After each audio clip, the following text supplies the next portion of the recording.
It is so humid. So where the heck have I been for almost 2 weeks, and what's the status on the old Trans Am project? It looks a little different, doesn't it? Stick around. I'll catch you up and fill you in a little bit.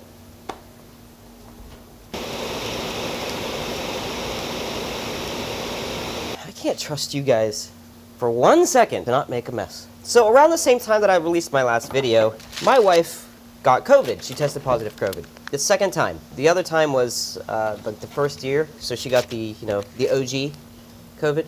I've avoided COVID this entire time since the beginning of it, at least as far as I know. Here comes the big twist. I got COVID. Oh my God. Yep. Luckily, my flavor of COVID was not bad at all. I've fought this off for the most part. Deadlines are deadlines, even if they're sort of self-inflicted and arbitrary. While I still actually was working on the car in that time, which, I probably should have been resting or doing something. I don't know. But I just found myself getting just worn out doing anything, and it was frustrating more than anything else. So I sort of wanted to spare everybody the me, stopping and catching my breath moments that would probably be the majority of the videos. And I was just taking some time to hopefully get over it sooner than later. And we'll take a trip around the car in just a second, as soon as I was reminded by a family member that, hey, why are you doing the interior stuff? Shouldn't you be doing the stuff on the car that you need to do to get it painted and back on the ground? And I was like, maybe. And that's sort of where I'm at. About as hot as the devil's undercarriage. Makes it hard. It makes the motivation hard, not... Anyway, let's take a trip around the car to show you exactly what's been going on in the time that you guys decided to take some kind of vacation.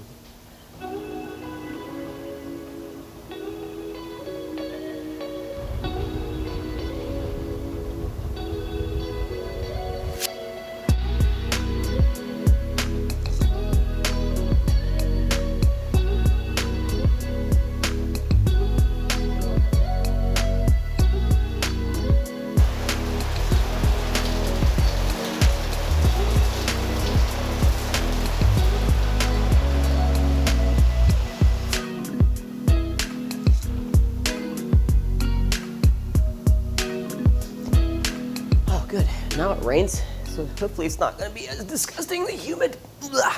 The car probably looks pretty similar to what you may have seen before, but there has been some progress made, quite a bit actually, of just things that aren't super exciting, so I didn't really make a video on it. But the driver door is finally finished, and the quarter panel, which was finished before, once I threw a laser level on it to get the door body line right, I noticed that back here, we still had an issue that honestly probably would have been fine, but it just bugged me.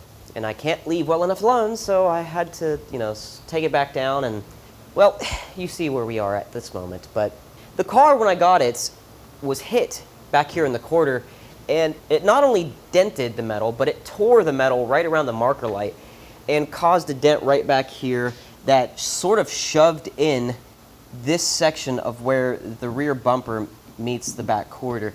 And that's not a super easy fix. So what I had to do was hammer and dolly work, welding, and a little bit of fiberglass, but it's still all metal. I want to use as little filler as possible when doing these cars. Even this right here is mostly metal with a skim coat of filler on it. This side is almost completely done.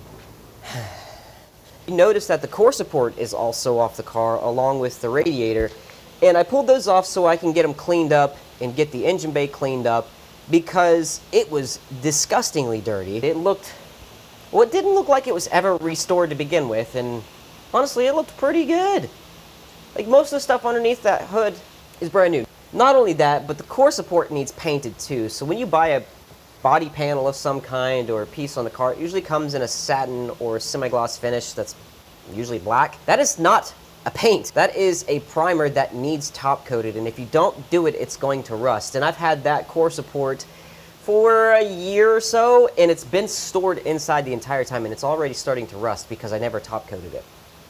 I also completely stripped down and repainted and recoated from the doors back to the back of the car on the underside of it because the prior owner tried to hide some things with rebuild in a can. That's not going to cut it. There's still plenty of stuff that needs to get done by the time of the Pontiac Nationals, which is literally like 3 weeks away. I'm going to be hitting the ground running as soon as I can catch my breath a little bit better. But I will keep you all updated. I appreciate the people that actually did send me some messages. Thank you for that. I am still alive and kicking, and to expect more content. Go back and check out some of the playlists before so you can catch up on where we are on this car and how we got here. And if you think I earned it, obviously hit the subscribe button and click the notifications. Other than that, I will see you soon. For professional love, I can do words.